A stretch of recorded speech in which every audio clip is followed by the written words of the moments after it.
When we think of traditional Chinese medicine, we usually picture something ancient, right? A wisdom passed down through thousands of years, totally unbroken. But what if I told you that the system we call TCM today is actually, well, a much more recent invention? It's a fascinating story, packed with revolution, politics, and a deliberate effort to create something new that ended up changing how the whole world sees Chinese healing. So here's how we're going to break it all down. We'll start with the bigger picture, looking at medical revivals across East Asia. Then we'll zoom in on how China created its own revolutionary medicine, how that system was forged, how it went global, and finally, look at the major split it's causing in the world of Chinese medicine today. All right, first up, to really get why China's story is so different, we have to look at what was happening all across the region. Because in the early 20th century, traditional medicine was on the ropes. It wasn't just being questioned. In a lot of places, it was being thrown out completely. So get this. In the early 1900s, countries like Japan and Korea officially abolished their traditional medical systems in a big push for modernization. But then, just a couple of decades later, something incredible started to happen. A revival movement began to bubble up. And the most surprising part? It was often led by doctors who were trained in Western medicine. Take Japan, for instance. One of the main figures here was a Western-trained physician named Wada Keijuro. In 1915, he published this book with a really bold title, The Iron Hammer of the Medical World.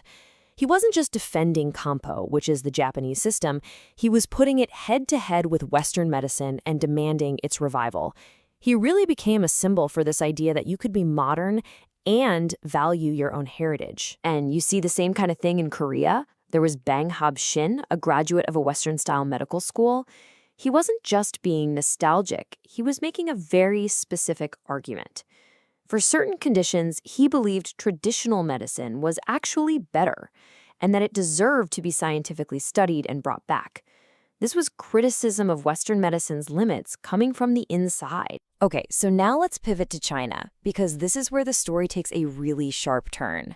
What happened here wasn't a grassroots movement of doctors. No, this was a top-down, state-led revolution, and it had a very clear political goal. And this is the absolute crucial point. While in Japan and Korea, you had doctors leading the charge, in China, the push came straight from the top, from the communist government itself. Understanding this political origin is everything when it comes to understanding the system that we know as TCM. So, how do we know all of this? A huge amount of our understanding comes from the incredible work of a scholar named Kim Taylor.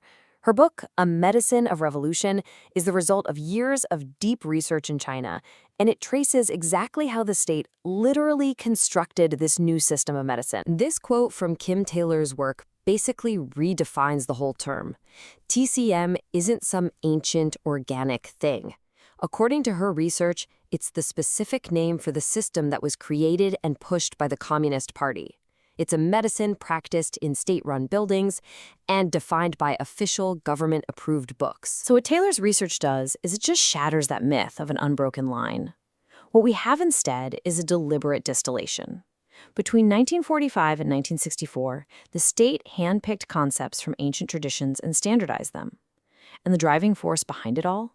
It was Mao Zedong's vision for a uniquely Chinese science that could stand up to and even rival the West.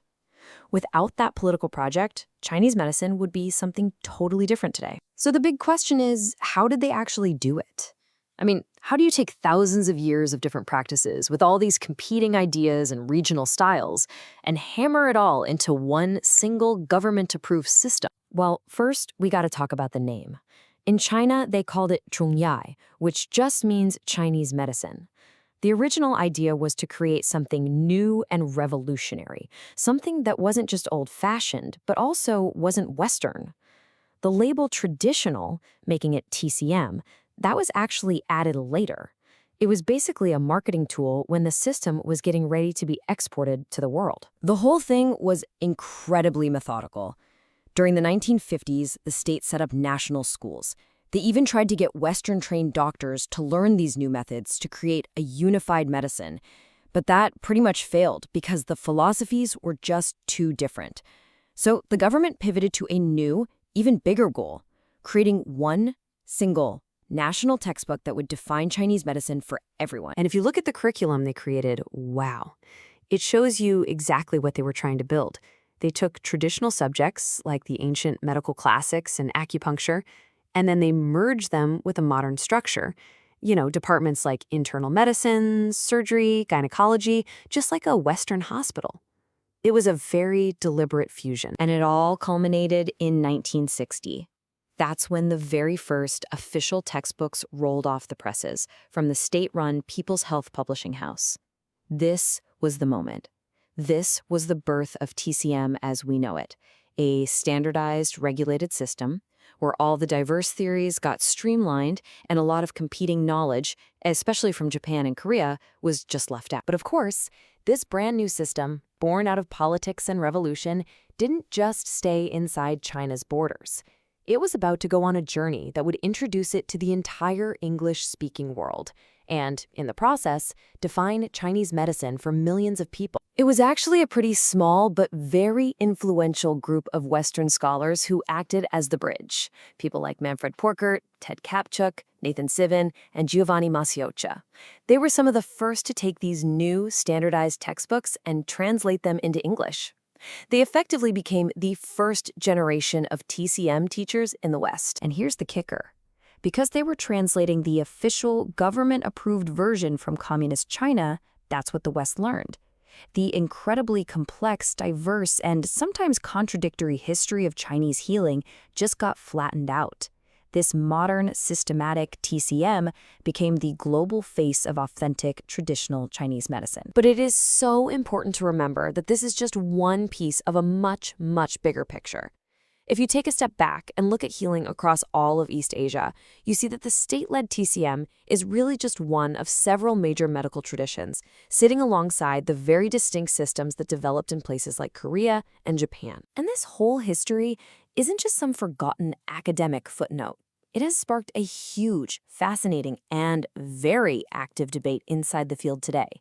The creation of this standardized TCM has now led to a powerful counter-movement, creating a major division in how the medicine is practiced and understood. So now you have this growing number of schools and practitioners, especially in the West, who are pushing back. They're basically saying, wait a minute, when this medicine was standardized back in the 50s, something vital was lost, the philosophical soul of it. So they're advocating for a return to what they call classical Chinese medicine, or CCM, which is based on the original ancient texts before all the communist-era revisions. And this table, which is adapted from a school that teaches the classical style, it just lays the whole conflict bare. It's like a philosophical showdown. On the one hand, you have classical medicine, which they describe as being rooted in naturalist philosophies like Taoism.